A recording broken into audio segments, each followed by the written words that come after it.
Nó cá mớ tụi nó tròn rau này, tụi nó do tụi nhu chắc cú cân cầu nó rau là những chuyện mà tụi đi đá đi này, can ná nó làm mù nó nữa,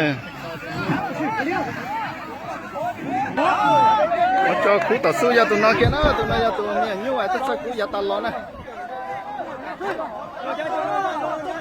nó nhu họ rồi tao nhu họ rồi hết này, tụi nó cái gì tất chắc cú cân cầu đi, nó tụi nó rau là những món còn luôn không sai nè.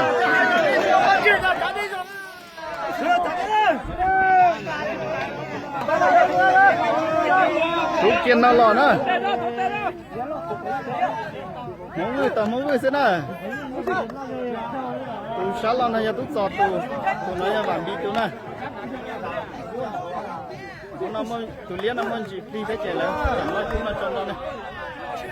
tụi nó đó là nó sáng xem nè,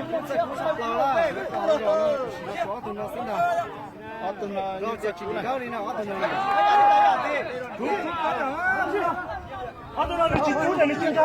Sao đây à, mấy tuổi hả? Chọc kìa, sao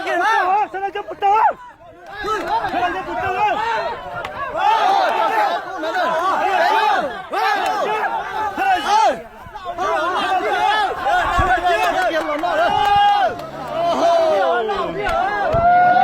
Khi nào tụi tớ cũng thấy rồi, tụi tớ rau tụi nó đâu rồi này,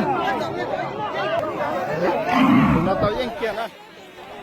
tụi nó hết chung mẹ hết thằng rau chim mẹ kia nữa, tụi nhung này, tụi nhung mẹ thì tụi chim rau ở trên chim mẹ kia lên.